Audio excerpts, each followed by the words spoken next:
Okay, welcome you again. But till the moment, only three people have joined the session. What about the rest? Yes, good afternoon, sir. Good afternoon. चलिए शुरू करते हैं.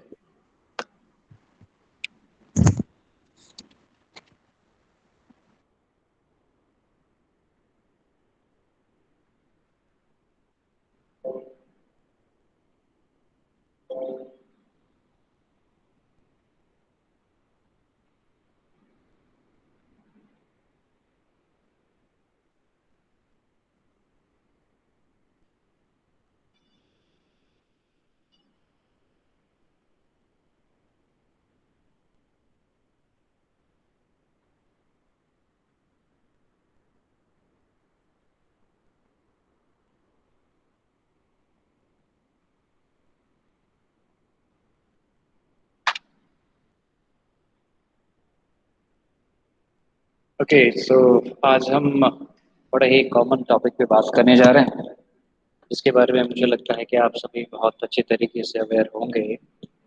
The differentiation between public and private enterprises. Okay,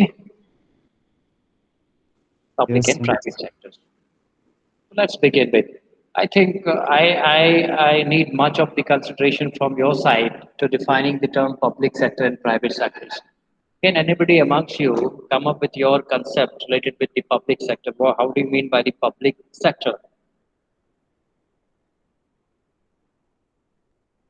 How would you define public sector? So public sector is generally for all the public of the country. It is governed, matlab it is controlled by the government itself, and See, it the is for general people, public. general public, That's public involvement is there in both the types, like the public and private. Public and community involvement is must. But the main differentiation between these two is obviously when the enterprise is governed and regulated by the government itself. Then this is called the public sector. When the enterprises are taken care by the private people, then it's a private sector. When the rules and regulations are made up by the private enterprise and the company itself, and it is regulated to the employees and other parties, then it's a private sector. But when the every authority is taken care by the government itself, whether it is the state government or the central government, when the entire code of conducts are initiated and regulated by the government, then this is called the public sector. Very common difference है दोनों में. एक सीधी सी बात है, जब भी हम public sector की बात करते हैं तो वैसे इंटरप्राइज या ऑर्गेनाइजेशन की हम डेफिनेशन लेंगे जो कि रेगुलेट होते हैं गवर्नमेंट के द्वारा, जहाँ पे जो पॉलिसीज हैं, जो कोड ऑफ कंडक्ट है, वो गवर्नमेंट तैयार करती है और उसको रेगुलेट कराती है. प्राइवेट सेक्टर में when it is taken care by the private partner, the private people, whether it is an individual organizations or joint venture organization, partnership organization, वो जो way है that is different thing. But when it is completely regulated by the private sector, then this is called the private sector industry or the organization. हम यहाँ पे start करेंगे public sector से related, उसके बाद हम प्राइवेट की ओर जाएंगे. तो यहाँ पे डेफिनेशन में कह रहा है कि the sector which is engage in the activities of providing government goods and services to the general public is a public sector. एक टर्म है government goods and services, means all kind of products or production which is dealt by the government, which is regulated by the government. कई ऐसे market में जो option available हैं जहाँ पे government चीज़ों को बनाती है और बेचती है, और वहाँ पे उनके रूल्स जो है रेगुलेट होते हैं. क्या आप बता सकते हैं कि पब्लिक सेक्टर इंटरप्राइजेज में ऐसे ऐसे कौन सा जो कंपनी है, जो मैन्युफैक्चरिंग कंपनी है या सर्विस इंडस्ट्री है, जो हम जैसे जनता के लिए, हम जैसे पब्लिक के लिए चीज़ें ऑफर करती है? There are so many. कोई प्रोडक्ट या सर्विस के बारे में आप बता सकते हैं?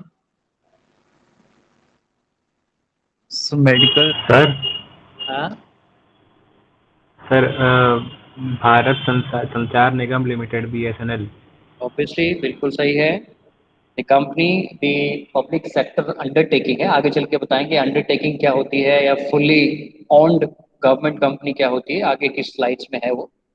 तो ये पब्लिक सेक्टर एंटरप्राइज है, यानी कि जो टेलीकॉम कंपनी है BSNL और MTNL, जो कि यूजुअली मुंबई और दिल्ली में चलता है, it is regulated by the government.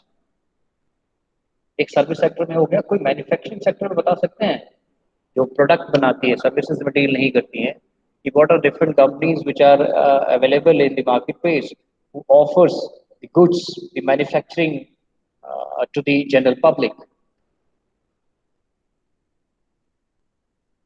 बहुत सारी चीजें हैं। सर गेल। गेल है, ऑब्वियसली गेल क्या आपको प्रोवाइड और कराती सर है। सर गैस, एलपीजी और यस, सीएनजी। बिल्कुल बिल्कुल बिल्कुल बिल्कुल। तो is this services, services, it's not the product. See, अगर आप चूंकि मार्केटिंग की स्टूडेंट नहीं, दोनों के बीच एक डिफरेंशिएशन बता देते हैं कि प्रोडक्ट और सर्विसेज में क्या डिफरेंसेस हैं। बेसिकली सर्विसेज भी एक प्रोडक्ट ही होता है, लेकिन दोनों के बीच क्या डिफरेंशिएशन होता है, एक को हम कहते हैं टेंजिबल प्रोडक्ट और दूसरे को कहते हैं इनटेंजिबल प्रोडक्ट। टेंजिबिलिटी को हम कैसे डिफाइन करते हैं, टेंजिबिलिटी का मतलब होता है which hold some physical existence which can be seen, touch and felt is called the tangible product। और इसके ठीक उल्टा, which cannot be seen, touch and felt, which can be observed only, which can be realized only, so that is the sir services। Sir हाँ बोलो। Sir manufacturing में वो Hindustan Motors ambassador बनाते थे ना जो पहले। उसमें मैं आपको बताना चाहूंगा कि वो बिरला की कंपनी थी और वो बंद हो चुकी है। तो गवर्नमेंट की एंटरप्राइज नहीं थी, नाम तो हिंदुस्तान मोटर रखा है, लेकिन that is one of the unit of Birla, जो कि अब बंद हो तो चुकी सर है। तो सर एक वॉच की कंपनी थी पहले, वो शायद H government M T operated थी। H M T H M. Yes H M sir. T हाँ, वो भी एक पब्लिक सेक्टर एंटरप्राइज था, हालांकि अभी भी चल रहा है। बाद में शायद उसके कुछ स्टैक जो है बेच दिया गया, कंफर्म पता नहीं है, लेकिन फुल्ली ऑन्ड गवर्नमेंट कंपनी नहीं है HMT। और सर फिर एयर इंडिया। एयर इंडिया जो है वो गवर्नमेंट की कंपनी है, बिल्कुल और सर गवर्नमेंट अंडरटेकिंग है, हाँ। Indian sir railway. Product. Indian Railway is fully central government owned, which provides the services, the transportation services. Is again the public company। Steel का आपने नाम सुना होगा, steel authority of India limited, जो कि steel बनाती है, वो भी एक प्रोडक्ट है जनरल पब्लिक के लिए। सेल, गेल, BHEL जो कि इंडस्ट्रियल प्रोडक्ट बनाती है। So there are lot of manufacturing as well as the service sectors, there are lot of. हालांकि आज के समय में जो मोदी गवर्नमेंट कहती है कि हम जो है इन सेक्टर्स में डिसइन्वेस्टमेंट करेंगे, डिसइन्वेस्टमेंट का मतलब होता है कि धीरे धीरे गवर्नमेंट की स्टैक को हम बेचकर या तो इसको कम्प्लीटली प्राइवेट बना देंगे, या जो गवर्नमेंट की जिम्मेदारी है वो कम से कम हम बर्डन जो है कम से कम कर देंगे। ये फिलहाल मोदी गवर्नमेंट का इनिशिएटिव चल रहा है, लेट्स सी क्या होता है। तो पब्लिक सेक्टर का मतलब ये है, चाहे वो मैन्युफैक्चरिंग यूनिट्स हो, कोई प्रोडक्ट बनाती हो, या किसी तरीके की सर्विस इंडस्ट्री हो, when it is regulated by the government, when it is owned by the government, when the code of conducts are prepared by the government, then this is called the public sector enterprise, public sector organization। So the major benefit of public sector, एक अगर हम बात करें job market के हिसाब से, तो we have a determination related with the public sector job, government job क्या होता है, क्योंकि हम पब्लिक रिलेशन की बात कर रहे हैं, सब्जेक्ट का नाम ही है पब्लिक रिलेशन। तो एम्प्लॉयज कहीं ना कहीं एक इंटरनल पार्ट होगा, ये हम आपको शुरू से बताते आ रहे हैं। तो अगर एक पब्लिक सेक्टर एंटरप्राइज है, तो वहां पर जो रिलेशन है पब्लिक रिलेशन का, जो जो कंपनी है उसके एम्प्लॉयज के साथ, वो कैसा होगा।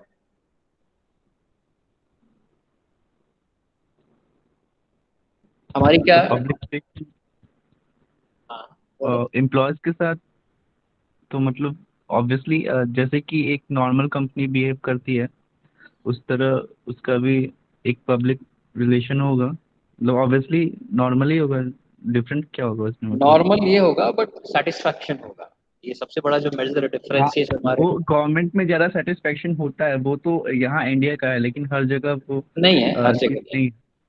नहीं हर जगह हाँ। नहीं, लेकिन हर जगह ये भी नहीं है कि भाई जो पब्लिक और प्राइवेट में इतना ज्यादा जमीन आसमान का अंतर हो जैसे हमारे भारत में होता है।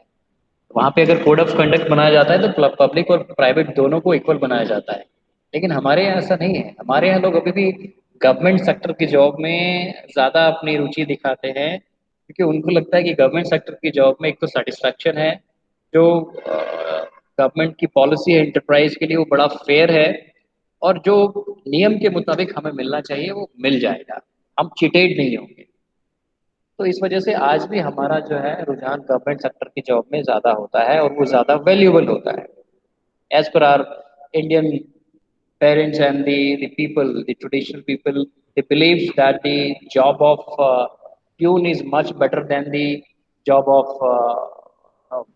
big corporate officers. So it's all about the satisfaction, as it is all relates with the public relations. Yes, there is a good public relation in the public sector organizations. The government establishes good relationship because they facilitate their people, the employees, by a variety of services, variety of assistance. That is why we have a good, uh, good faith on the government sector job or the public sector job. Again, we do not, or we get partial facilitations from the private sector job. Sir ये चीज़ें हम बाद में बात करेंगे। We are not going to make a differentiation between these two terms in terms of job employability and all, but यहाँ पे हम सिर्फ बेसिक डेफिनेशन को इस तरीके से डिफाइन करेंगे कि public sectors are the government owned enterprises which follow the standard code of conduct and implements their standard policy to the general public. The public could be either their employees or their customers or any other members. So when there is a fair practices, there is a public sector. Uh, the enterprises, agencies, and bodies are fully owned, controlled, and run by the government, whether it is a central government, state government, or a local government. कहने का मतलब है कि या तो वो central government की unit होगी, फुली ऑन्ड होगी, या स्टेट गवर्नमेंट की होगी, या लोकल बॉडी। लोकल बॉडी का मतलब होता है कि कई ऐसे जो एंटरप्राइजेज होते हैं जो लोकल लेवल पे चलते हैं और ऑफिशियल लेवल पे वो मैनेज होते हैं, लेकिन है वो गवर्नमेंट की एजेंसी, कोई बहुत बड़ी उनकी सेंट्रल एजेंसी नहीं होती है, लेकिन लोकल लेवल पे अपना एक एंटरप्राइज चलता है और वहाँ के हिसाब से रेगुलेशंस को रेगुलेट किया जाता है। यहाँ पे तीन चीजें बात हो रही है, एक तो fully owned, controlled and run. Fully on का मतलब होता है 100% स्टेक गवर्नमेंट का होगा, पॉलिसीज गवर्नमेंट की पॉलिसी फॉलो होगी, और उसमें कोई पब्लिक प्राइवेट पार्टनरशिप नहीं होगी। कंट्रोल्ड का मतलब होता है कि जहाँ पे गवर्नमेंट का इंटरफेरेंस होगा, मे बी गवर्नमेंट ने कुछ फंड दिया है ऐसे एंटरप्राइज को, कुछ फंड देती रहती है रेगुलर बेसिस पे, और जब फंड देती है तो उस केस में क्या होता है कि कंट्रोल वो गवर्नमेंट के पास चला जाता है, यानी कि रूल्स एंड रेगुलेशन वही बनाती है और उसी के हिसाब से उसको रन करती है।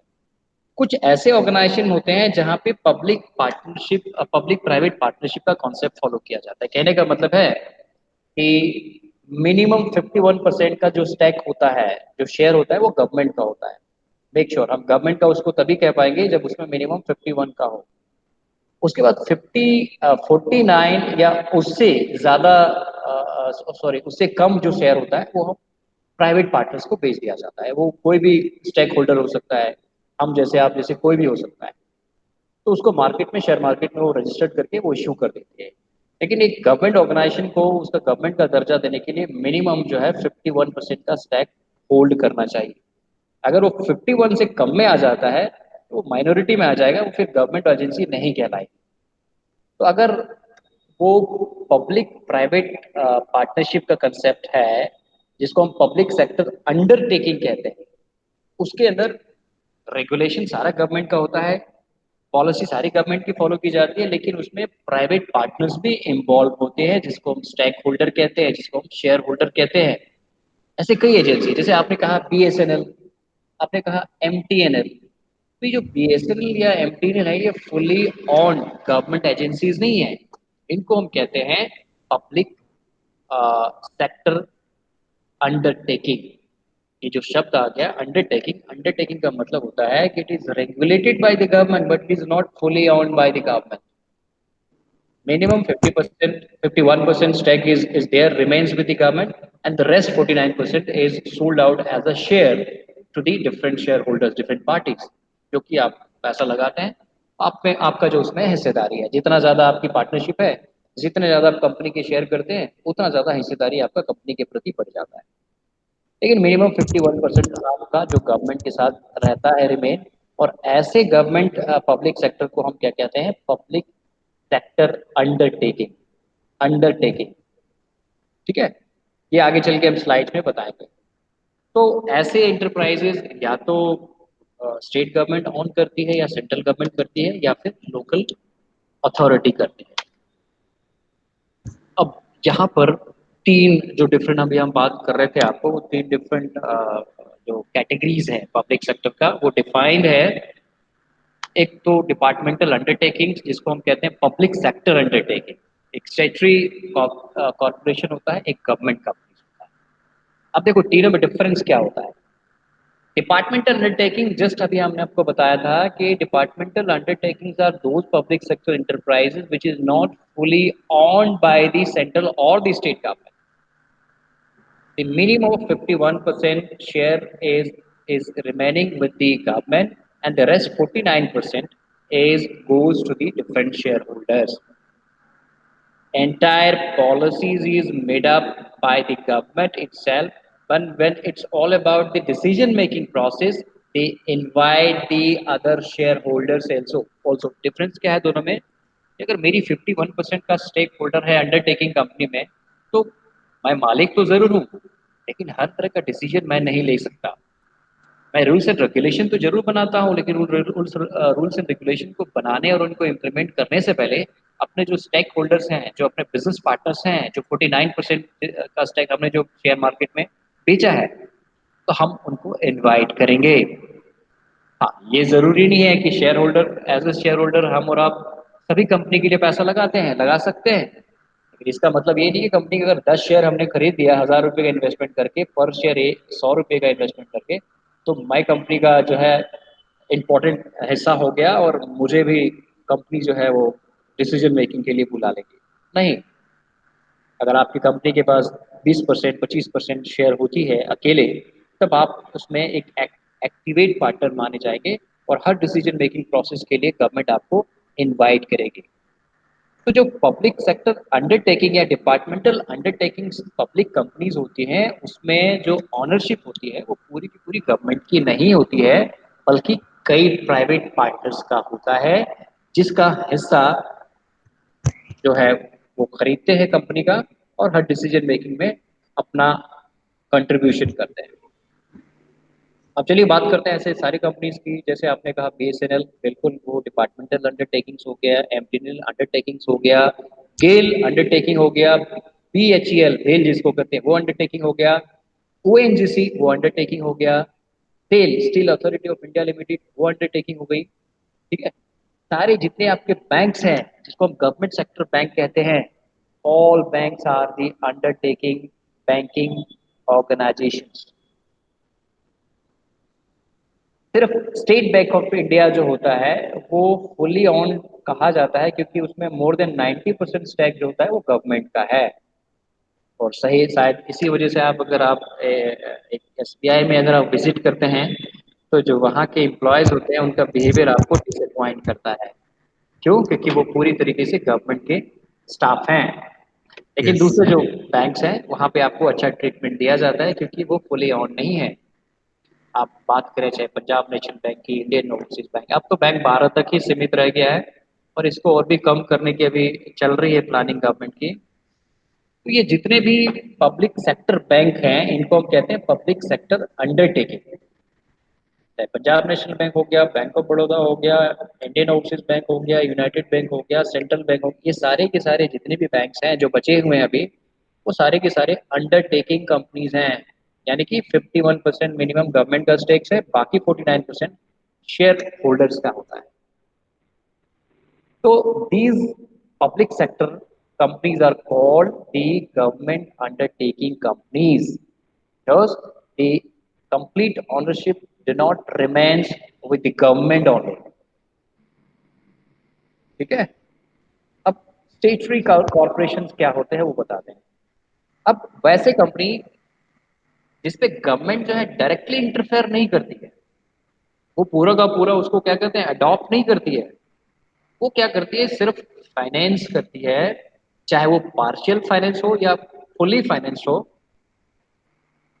लेकिन वो जो कंपनीज होती है वो प्राइवेट होता है, प्राइवेट सेक्टर के ऑर्गेनाइजेशन हैं।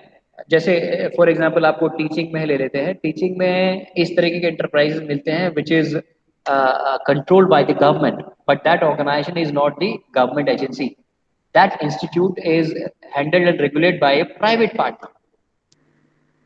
लेकिन वो गवर्नमेंट की पॉलिसी फॉलो करता है बिकॉज गवर्नमेंट उसको फंड देती है। एक आपको शायद नहीं पता होगा, जैसे एक यूनिवर्सिटीज के अंदर होता है डीम्ड यूनिवर्सिटी, आपने सुना होगा DEEMED। एक Yes. होता है गवर्नमेंट यूनिवर्सिटी, पब्लिक यूनिवर्सिटी, एक होता है डीम्ड यूनिवर्सिटी और तीसरा होता है प्राइवेट यूनिवर्सिटी। तो जो गवर्नमेंट की जो होती है गवर्नमेंट यूनिवर्सिटी जिसको कहते हैं, उसमें तो कुछ कहने की जरूरत नहीं है, वो तो कम्प्लीटली जो है गवर्नमेंट कंट्रोल करती है। और ये जो डीम्ड यूनिवर्सिटी है वो एक प्राइवेट इंस्टीट्यूट है, लेकिन वो रेगुलेट गवर्नमेंट कर रही है। क्यों? क्योंकि उसको फंडिंग कर रही है, उसको फंड दे रही है, चाहे वो पार्शियल फंड हो या इंटायरली फंड हो। गवर्नमेंट उसको कंप्लीटली होल्ड नहीं कर रही है, लेकिन असिस्ट कर रही है। क्योंकि चूंकि आप एक स्टूडेंट वेलफेयर का काम कर रहे हैं, सोसाइटी के वेलफेयर का काम कर रहे हैं, आपका नाम अच्छा है, इसलिए हमने आपको अडॉप्ट कर लिया। अडॉप्शन का डजंट मीन कि हमने पूरा तरीके से ऑन कर लिया, हम आपको फंड देंगे, हम आपको टाइम टू टाइम फंड देंगे और उस फंड से आप अपने जो है सारा खर्चा चलाइए, अपने एम्प्लॉयज की सैलरी दीजिए, सब कुछ करिए। तो लेकिन रेगुलेशन मैं आपके लिए बनाऊंगा, आप अपने लिए रेगुलेशन नहीं बनाओगे। तो इस तरह का जो कॉन्ट्रैक्ट है जरूरी नहीं है वो कोई जिंदगी भर चलता रहे। जैसे गवर्नमेंट को लगे कि भाई ये जो इंस्टीट्यूट है वो हमारी पॉलिसी को फॉलो नहीं कर रही है या बहुत ज़्यादा अच्छा नहीं रह गई है, तो गवर्नमेंट सीधा अपना हाथ उठा लेता है या फिर वो जो अपना जो असिस्टेंस है उसको विड्रॉ कर लेता है। तो ऐसे बॉडीज को हम कहते हैं स्टेटरी corporations. Means it is not fully owned by the government, but it is funded. Either partial finance is given or full finance is given, but it is controlled by the government. But that enterprise is a private enterprise. Colleges में जैसे कई colleges होते हैं, वो college तो private है। बनारस में भी आपका है, जैसे एक हरीश चंद्र PG कॉलेज का आपने नाम सुना होगा। तो वो इस तरह की स्टेटरी कॉर्पोरेशन है, उसमें क्या है कि वो इस तरह की पॉलिसी करती है। वो है तो प्राइवेट, लेकिन उसको गवर्नमेंट ने अडॉप्ट कर लिया है, वो गवर्नमेंट की पॉलिसी फॉलो करती है, MGKBP के कोर्सेज चलाती है, सब कुछ करती है, गवर्नमेंट की पॉलिसी फॉलो करती है। और गवर्नमेंट यानी कि जो स्टेट गवर्नमेंट उत्तर प्रदेश है उसको फंड करती है। सैलरी वगैरह सब कुछ जो है गवर्नमेंट के हिसाब से मिलता है, रेगुलेशन गवर्नमेंट के हिसाब से मिलता है। लेकिन उसके लिए जो मैंडेटरी चीज़ है वो क्या है कि जो भी वो कॉलेज पैसे कमाएगी, चाहे फीस के जरिए या किसी तरीके से, वो सारा का सारा पैसा गवर्नमेंट को जाएगा। वो जो प्राइवेट इंस्टीट्यूट है उसका मालिक उसको इस्तेमाल नहीं करेगा, पूरा का पूरा पैसा गवर्नमेंट को जाएगा, फिर गवर्नमेंट उसको फंड करेगी। इस तरह के भी सिचुएशंस होते हैं कि भाई अगर हम आपको फंड कर रहे हैं तो आपका जो खर्चा है, आपका जो जो फाइनेंशियल मैनेजमेंट है हम देखेंगे, क्योंकि हम आपको सब कुछ दे रहे हैं। तो ऐसे एंटरप्राइज को हम कहते हैं स्टेटरी corporation, which is not fully owned by the government, but it is funded by the government. And the third one is तो सर इसमें yes, बोलो। सर इसमें मेरा सर फायदा क्या है, मतलब जो इंस्टीट्यूशन का ओनर है उसका फायदा क्या होगा? यस सर, उसको भी तो कमीशन मिलना चाहिए ना कुछ, तो मिलता मतलब है ना, कुछ प्रॉफिट उस। मिलता है ना। अच्छा कहने का मिलता मतलब ये है, कहने का मतलब ये है कि जितना मैं फीस कमाऊंगा उस फीस का कुछ प्रतिशत हिस्सा मुझे भी मिलेगा। मैं 100% नहीं देने वाला गवर्नमेंट को, क्योंकि मेरी इंफ्रास्ट्रक्चर है, मेरा सब कुछ यहाँ पे इस्टेब्लिशमेंट है, इसलिए मैं गवर्नमेंट को पूरी तरीके से नहीं दूंगा। गवर्नमेंट हमसे फीस लेगी और एक एक जो फिक्स जो हम कमीशन नहीं कहेंगे, जो एक हमारा कंट्रीब्यूशन है वो हमें देगी। यूजुअली ऐसे पार्टनरशिप में 60-40 का हुआ करता है, 60% गवर्नमेंट उसको लेगी और बाकी का 40% या उससे कम वो प्राइवेट एंटरप्राइज को देती है। लेकिन इस केस में बाकी का खर्चा फिर गवर्नमेंट ही देती है। जो 60% लेती है तो उस केस में सैलरी एम्प्लॉयज की देना, कॉलेज की मेंटेनेंस या सारा खर्चा जो है गवर्नमेंट उठाएगी। अब क्योंकि जो इंफ्रास्ट्रक्चर है, जो फैसिलिटीज है, हम प्राइवेट प्लेयर का ले रहे हैं, इसीलिए हम उसको फंड करेंगे, हम उसको एक कंट्रीब्यूशन देंगे, एक कमाई का कुछ हिस्सा जो है उसको देंगे, पूरा नहीं देंगे। और इससे फायदा ये होता है, जो प्राइवेट जो कंपनी है, जो प्राइवेट प्लेयर है, वो आराम से अपना बैठा रहता है, क्योंकि उसको कोई लोड नहीं लेना है, उसके ऊपर कोई बर्डन नहीं है। एडमिशन हो या ना हो, या फिर जो कोई और फायदा हो ना हो, जो उसका कंट्रीब्यूशन है उसको मिल जाएगा। हम इंफ्रास्ट्रक्चर दे रहे हैं, अब ये लाइबिलिटीज गवर्नमेंट के पास चला गया, हमें कुछ भी नहीं करना है। नियम गवर्नमेंट बनाएगी, रिक्रूटमेंट गवर्नमेंट करेगी, सैलरी का पैसा वही देगी, मेंटेनेंस का पैसा वही देगी, मुझे कुछ भी नहीं करना है, मेरी लाइबिलिटीज कम से कम हो गई। तो ये फायदा है। अगर आपकी कंपनी को गवर्नमेंट अडॉप्ट कर लेती है, गोद ले लेती है, आपकी रिस्पॉन्सिबिलिटी कम से कम हो जाती है, गवर्नमेंट की रिस्पॉन्सिबिलिटी बढ़ जाती है। ठीक है, ऐसे जो होल्डिंग इंटरप्राइजेस को हम स्टेटरी कॉरपोरेशन कहते हैं। है तो प्राइवेट। हाँ बोलो। सर तो ये डीम्ड यूनिवर्सिटी है हरिश्चंद्र पीजी नहीं कॉलेज नहीं हरीश। नहीं सर नहीं, तो वो आप यूनिवर्सिटी नहीं है, वो यूनिवर्सिटी नहीं है, वो कॉलेज आप है। हाँ तो कॉलेज है। Deemed college. नहीं, डिम्ड कॉलेज यूजुअली नहीं हुआ करता है, अब आपको इसमें अच्छा। हम बता देते हैं। डिम्ड शब्द जो है सिर्फ यूनिवर्सिटी के लिए इस्तेमाल किया जाता है, डिम्ड यूनिवर्सिटी। अब उस डिम्ड यूनिवर्सिटी के अंदर कितने कॉलेजेस आते हैं वो अलग बात है। हालांकि डिम्ड यूनिवर्सिटी कोई एक्सटेंशन नहीं करती है, कोई एफिलिएशन किसी दूसरी कॉलेज को नहीं देती है, उसका एक एक ही एक जो कैंपस होता है, या अपने कैंपस का वो कई एक्सटेंशन कर लेती है। कॉलेज का मतलब होता है एफिलिएटेड, वो एफिलिएशन है, यूनिवर्सिटी से एफिलिएशन मिलता है, लेकिन उसके पास सब कुछ अधिकार नहीं होता है, वो एग्जाम कंडक्ट नहीं करा सकती, वो डिसीजन मेकिंग नहीं करा सकती, वो सारा का सारा आपका यूनिवर्सिटी यानी कि एमजीकेवीपी करती है। लेकिन वो ओके एडेड कॉलेज है। एडेड कॉलेज का मतलब होता है फाइनेंस्ड बाय एमजीकेवीपी। ठीक है, okay. financed by MGKBP, controlled by MGKBP, but it is not completely owned by MGKBP. It's a private institution, but it is financed by the public organization. तो ऐसे bodies को हम स्टैट्यूटरी कॉर्पोरेशन कहते हैं, which is financed, funded by the government, but it is not the complete part of the government. Sir तो अग्रसेन जो है वो भी ऐसे ही होगा। नहीं, अग्रसेन के बारे में शायद वो प्राइवेट कॉलेज है, ज़्यादा जानकारी नहीं है, वो फुली प्राइवेट है। अग्रसेन कॉलेज, इसके बारे में ज़्यादा जानकारी नहीं, चूँकि हमें एग्जाम्पल इसकी स्टेटरी की करनी थी, तो उसके हिसाब से याद आ गया कि जो हरिश्चंद्र पीजी कॉलेज है वो इस तरीके की बॉडीज़ है जो कि फुली फंडेड होती है गवर्नमेंट की तरफ से, बट है वो गवर्नमेंट नहीं है, उसको हम कहते हैं government aided college, AIDED। Aided का मतलब होता है financed by the government, but not the enterprise of the government. वो कंपनी गवर्नमेंट की नहीं है, लेकिन फाइनेंस होती है, रेगुलेट होती है गवर्नमेंट के थ्रू। तो ऐसे बॉडीज को हम स्टैट्यूटरी कॉर्पोरेशन कहते हैं। Sir establish bye. हाँ। तो सर जैसे जितनी बड़ी बड़ी यूनिवर्सिटीज़ हैं, जैसे अपना एंट्रेंस टेस्ट करवाती हैं, तो हम्म, कितनों का मेन कैंपस में होता है, कितनों का नहीं होता है। तो जो हम्म। मेन कैंपस में जिनका नहीं होता है, जो दूसरे कॉलेज में जाते हैं, तो वो ऐसी एडॉप्टेड यूनिवर्सिटीज़ होती हैं, एडेड यूनिवर्सिटीज़ होती हैं। नहीं, देखो, अगर एक ही के कई एक्सटेंशन है, कई ब्रांचेस है, तो सारे के सारे ब्रांचेस जो है स्टेटरी कॉर्पोरेशन ही कहलाएगी, यानी कि फंडिंग जो है। सर हम्म, सर जैसे बीएचयू का और भी ये राजघाट हो गया, फिर एक डीएवी हो गया, तो ऐसे भी तो है। तो सर वो सब क्या है, वो सब अडॉप्टेड है जब नहीं बोलते नहीं, हैं एडेड है। वो तो फुली गवर्नमेंट, बीएचयू के जितने एफिलिएटेड कॉलेज हैं वो कंप्लीटली बीएचयू का पार्ट है, और वो फुली सेंट्रल गवर्नमेंट का ऑनरशिप है उसमें। स्टेटरी या डिपार्टमेंटल अंडरटेकिंग का कॉन्सेप्ट नहीं है, वो fully funded and regulated by the central government. BHU and all the colleges affiliated to BHU हमको पता ओके नहीं सर। शायद आपके बनारस में कितने कॉलेजेस हैं, लेकिन जो भी कॉलेज है they are the part of BHU। और सर, ये यूजीसी क्या होता है? मतलब बोलते हैं कि यूजीसी अप्रूव्ड कॉलेज हो तभी जाओ उसमें, तो नेशन वाइड तुमको ये रिकॉग्नाइज किया जाएगा कि कॉलेज से पढ़े हो यूजीसी अप्रूव्ड। सर ये यूजीसी क्या सीबीएसई टाइप का कोई बोर्ड है नहीं कि नहीं, कुछ देखो और है?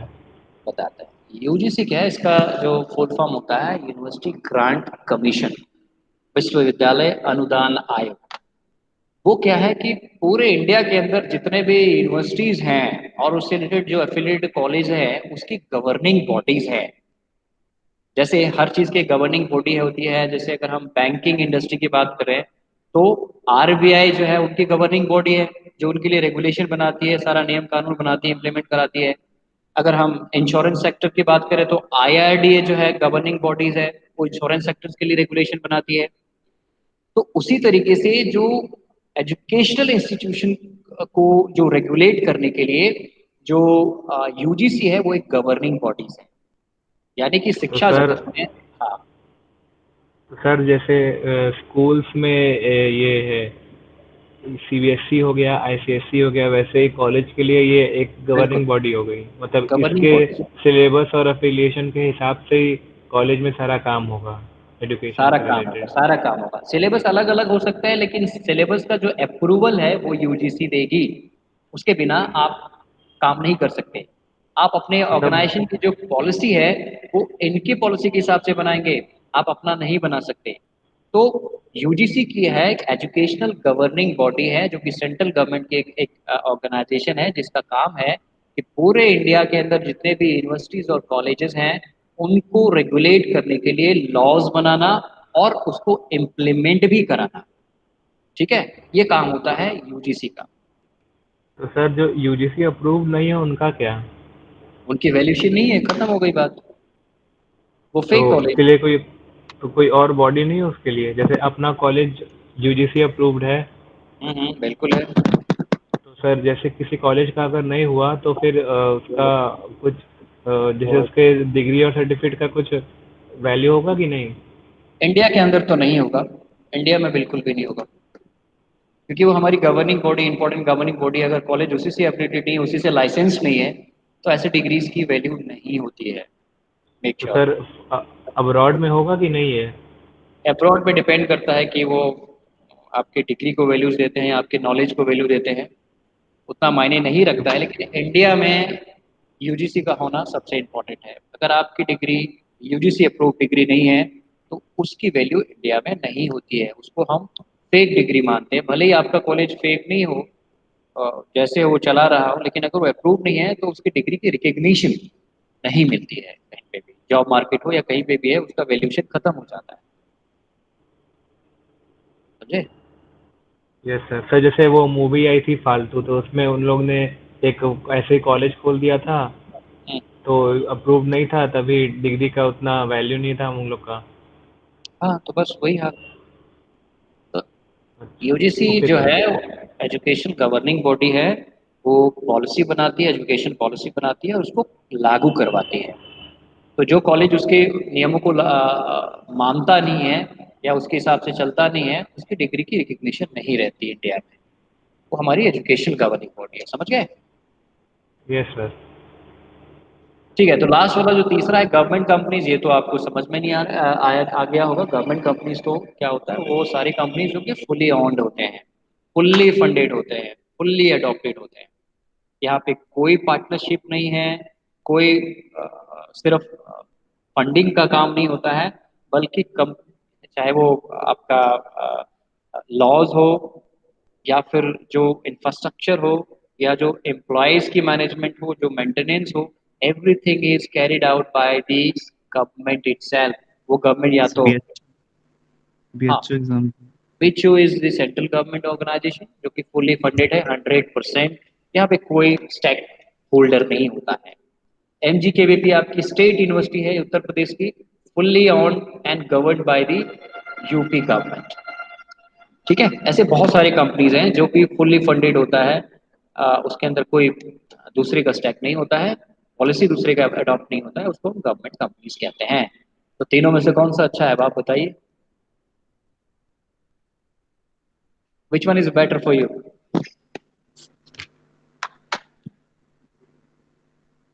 Government companies, इसमें भी obviously. गवर्नमेंट कंपनीज, बट इसमें क्योंकि उसकी सर्विसेज काफी अच्छी, मतलब कहीं कहीं गवर्नमेंट बैंक सेक्टर में देखा जाए तो उसकी सर्विसेज अच्छी नहीं है, तो अगर स्टैट्यूटरी कॉरपोरेशन को कंसीडर किया जाए तो वो भी सही है, अगर उसमें क्योंकि उसमें सर्विसेज को इनहेंस किया जा सकता है, देखो, क्योंकि हम्म एम्प्लॉयबिलिटी की बात करें तो एम्प्लॉयबिलिटी के हिसाब से तीनों अच्छे हैं, क्योंकि एक एम्प्लॉयज को क्या मतलब है कि भाई जो फेयर सैलरी है, जो नियम के मुताबिक सब कुछ मिलना चाहिए वो मिल रहा है, उससे कोई मतलब नहीं हम्म है। लेकिन हम्म जो ऑनरशिप है, ऑनरशिप पे फर्क पड़ जाता है, क्योंकि अगर अगर आप एक फुली फंडेड गवर्नमेंट एजेंसीज नहीं है तो आपका डिसीजन मेकिंग आपके ऊपर सिर्फ नहीं रह जाता है। अंडरटेकिंग कंपनीज में आपके कई जो बिजनेस पार्टनर, जो स्टेक होल्डर्स है, वो इंटरफेयर करेंगे, आपको परेशान करेंगे, आपके हिसाब से हम्म रेगुलेशन नहीं बनेगा, तो गवर्नमेंट को प्रॉब्लम होती है, या जो प्राइवेट स्टेक होल्डर होता है उनको भी प्रॉब्लम होती है कि डिसीजन मेकिंग किसी एक के हाथ में नहीं होता। ये दोनों में हम्म कमियां हैं। लेकिन जो गवर्नमेंट कंपनीज है वहां पे everything is decided by the government, so that is why the employees are relaxed, the enterprise is relaxed, because यहाँ पे इंटरफेरेंस सिर्फ और सिर्फ गवर्नमेंट का हो रहा है। तो ये बेनिफिट्स है, government companies are best option. Sir, तो जो सर डिपार्टमेंटल अंडरटेकिंग है उसमें 51 और 49 का रेशियो है। 51 मिनिमम गवर्नमेंट का होता ही होता है, बाकी का जो हाँ, 49 है वो प्राइवेट पार्टनरशिप होती है, यानी कि मतलब वो 51 से ज्यादा भी हो सकता है। ज़्यादा भी हो सकता है, मिनिमम 51 है। गवर्नमेंट एंटरप्राइजेज में वो अलग अलग होते हैं, किसी का एंटरप्राइज का 60% है, किसी का 65 है, किसी का 70 है। बट मिनिमम जो रिक्वायरमेंट है ऑनरशिप के लिए, एक आपके फाइनेंस का चीज़ है कि मिनिमम ऑनरशिप के लिए आपके पास 50% का स्टैक होना ज़रूरी है, तभी आप ऑनरशिप में आएंगे और उसके असली मालिक कहलाएंगे। जैसे 51 से कम हो जाता है, आपकी ऑनरशिप ट्रांसफर हो जाती है। ये लॉज है, तो उसको अब 51 गवर्नमेंट से कम हुआ तो फिर वो स्टेटरी हो गया, स्टेटुचरी हो गया।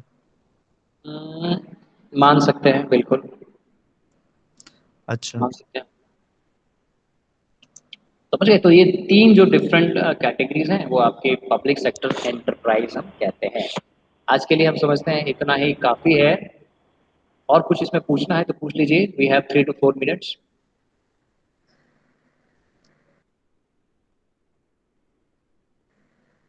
वैसे कितने लोग हैं आज प्रेजेंट, जरा देखें। अभी लोग हैं? Okay. Any other questions from your side? Sir, जो आपने कहा कि सर्विसेज और प्रोडक्ट, तो बीएसएनएल एक सर्विसेज प्रोवाइडर है या फिर product service, services? Service provider, service provider. अच्छा। और अगर हम ये गैल की बात करें तो वो तो गैस है, तो गैस तो एक प्रोडक्ट, एलपीजी ऑब्वियसली वो सर्विस है कि प्रोडक्ट है? गैस को क्या आप उसको कहीं प्रिजर्वनेस, ठीक है, वो प्रिजर्व रहता है टंकी में या पाइप में। क्या अभी उसको हम्म कभी आप मतलब टच कर सकते हो या कोई और रियलाइजेशन कर सकते हो? वो बर्न होता है, खत्म हो जाता है।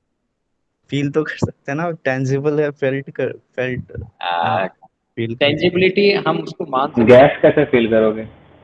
हैं। अरे फील नहीं होता, गैस फील होता है, वो ठंड मतलब ऑब्वियसली कैसे फील स्मेल, होता है बताओ जरा। स्मेल स्मेल कर सकते हैं उसको, वगैरह वगैरह, तो बहुत चीजें तो होती हैं।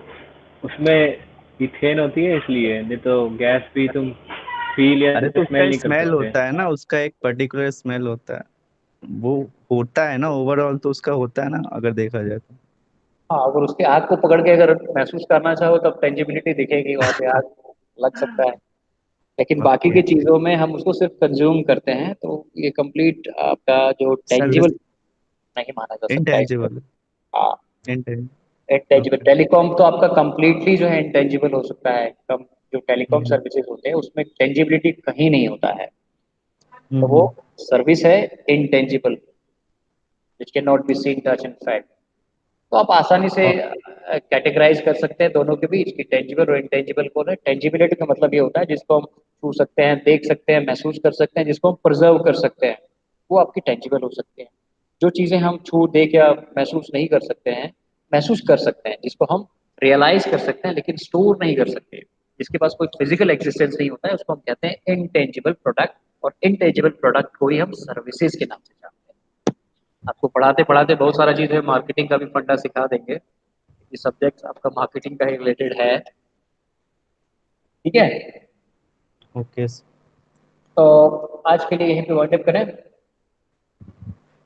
Okay sir. सर जो आपने ये हम्म, सेल कहा था, ये स्टील अथॉरिटी इंडिया लिमिटेड, ये हाँ, भी ये तो प्रोडक्ट है ना ऑब्वियसली।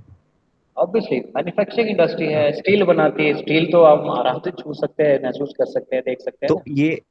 ये एक पब्लिक सेक्टर अंडरटेकिंग है, ये गवर्नमेंट नहीं अंडरटेकिंग, है। नहीं फुली ऑन नहीं है, पब्लिक सेक्टर अंडरटेकिंग है। अच्छा।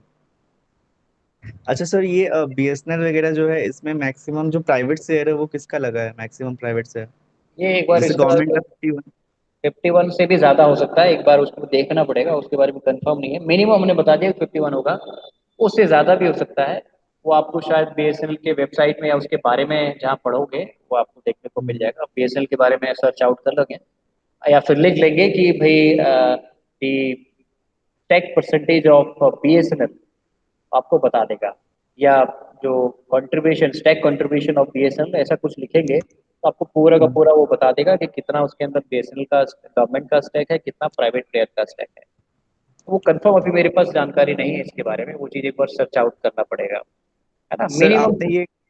आपने ये कहा था एसबीआई जो है वो 90% उसका स्टेक जो है वो गवर्नमेंट होल्ड करती है, तो हाँ, वो एक फुल्ली पब्लिक गवर्नमेंट ऑर्गेनाइजेशन नहीं हुआ, मतलब वो फुल्ली नहीं है, लेकिन मतलब मान के चलो गवर्नमेंट कि कंपनी नहीं।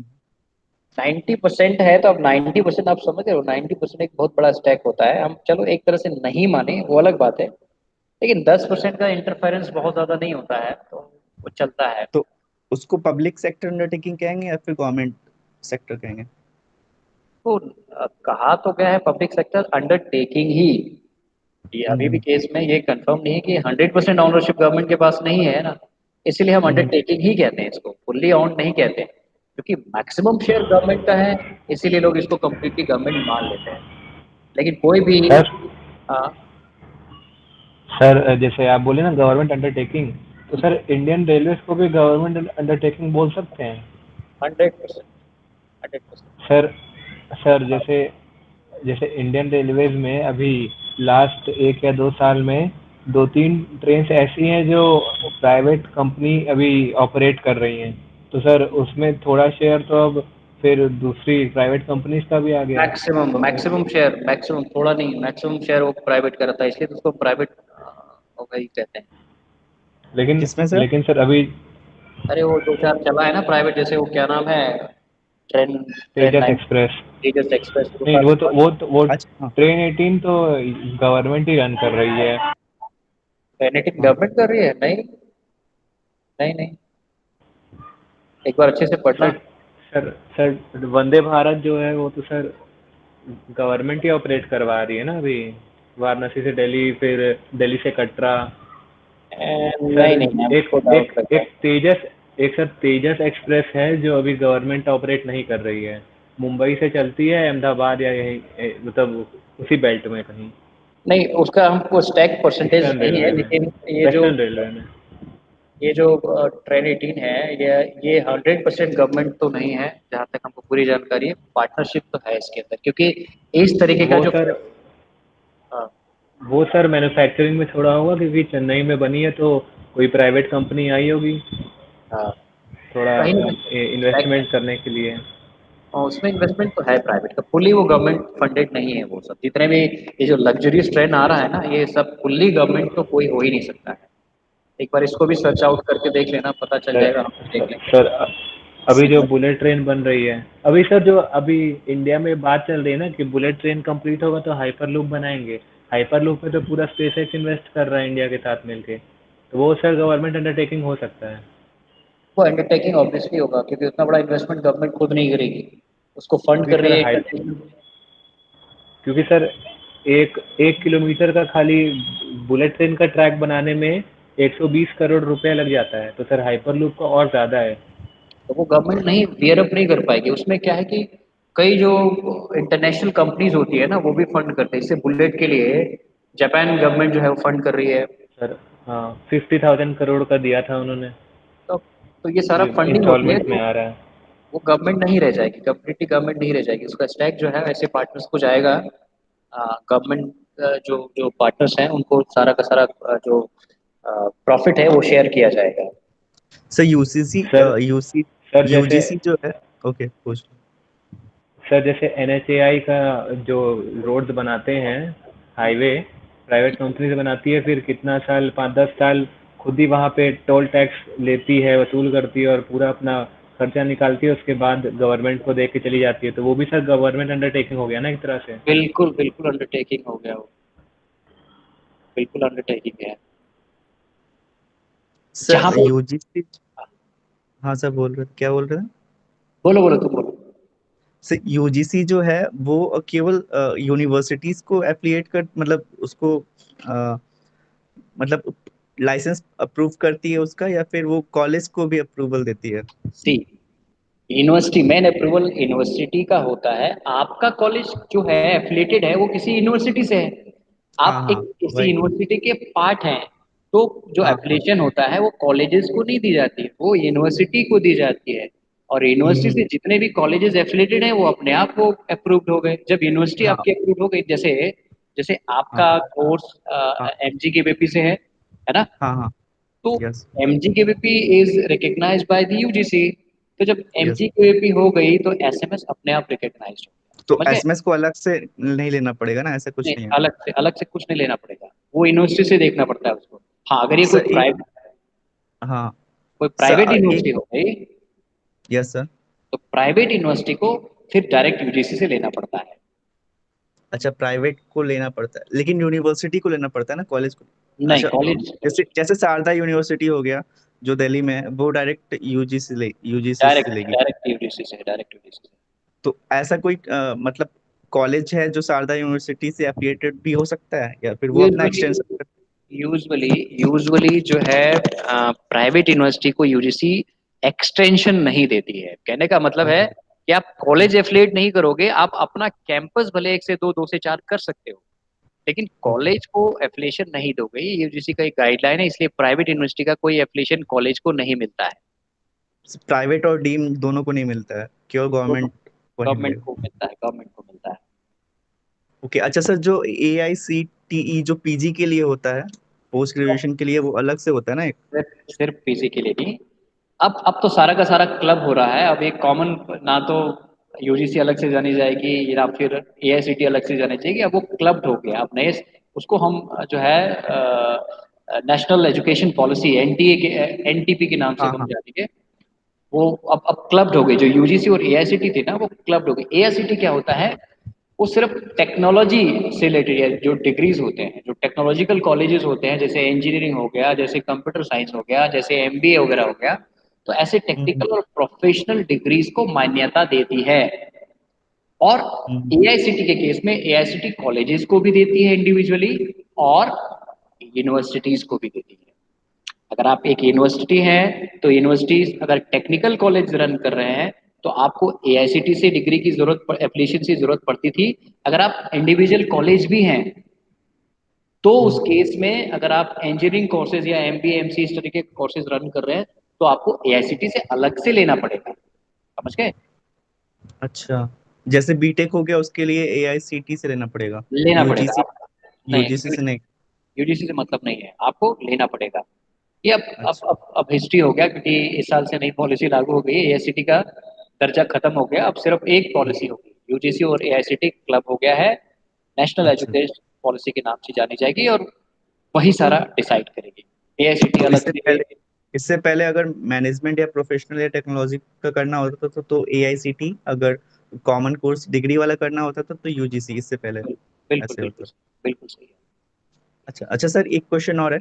ये बीएचयू जैसे कि आपने बताया कि हरिश्चंद्र पीजी कॉलेज जो है वो एक मैरिट कॉलेज, स्टेटरी। हाँ तो उसी मैरिट तरह कॉलेज। वो, हाँ उसको MGKVP फाइनेंस करता है। उसी तरह ऐसा भी तो हो सकता है कि जैसे MGKVP एक स्टेट यूनिवर्सिटी है, उसी तरह बीएचयू भी एक सेंट्रल यूनिवर्सिटी है। तो सेंट्रल यूनिवर्सिटी भी अपना एक थोड़ा सा जैसे ये हरिश्चंद्र को दे दिया है एक तरह से, स्टेट्यूटरी कॉर्पोरेशन टाइप का। तो हम्म। उसी तरह बीएचयू भी तो ये थोड़ा सा उसको फाइनेंस किसी एक जैसे डीएवी को फाइनेंस करके कर हाँ सकता है। बिल्कुल तो बिल्कुल, ये वो स्टेचुरी ही वो कहलाएगी। जो तो डीएवी है, डीएवी ये फुल। हाँ। डीएवी आपका फुल्ली गवर्नमेंट नहीं है। डीएवी के केस में जो है वो एक तरह से एडेड कॉलेज ही मानेंगे हम बीएचयू का। अच्छा, फुल्ली वो गवर्नमेंट नहीं है। फुल्ली गवर्नमेंट नहीं मानेंगे वो। उसको नहीं है, वो एप्लीकेशन मिला है, वो एडेड कॉलेज बीएचयू का हो सकता है। उसमें 100% जो है बीएचयू का कंट्रीब्यूशन नहीं होगा, क्योंकि डीएवी एक प्राइवेट इंस्टीट्यूट है और उसको कम्प्लीटली बीएचयू रेगुलेट नहीं कर सकती है। ओके। और ये सर जो राजीव गांधी यहाँ पे है नहीं, मिर्जापुर साइड। हाँ, वो इसका एक्सटेंशन है, वो बीएचयू का दूसरा कैंपस है, इसलिए fully run and government by BHU itself. अच्छा ओके। अच्छा सर, एक लास्ट क्वेश्चन। हाँ पूछिए। आपने कहा था कि आरबीआई जो है वो गवर्न करती है बैंक्स को, गवर्निंग बॉडीज है बैंक्स के लिए। हम्म, क्या और किया? इंश्योरेंस ये इंश्योरेंस क्या है? IRDA, insurance regulatory act of India, I regulatory R D. Development of India, IRDA।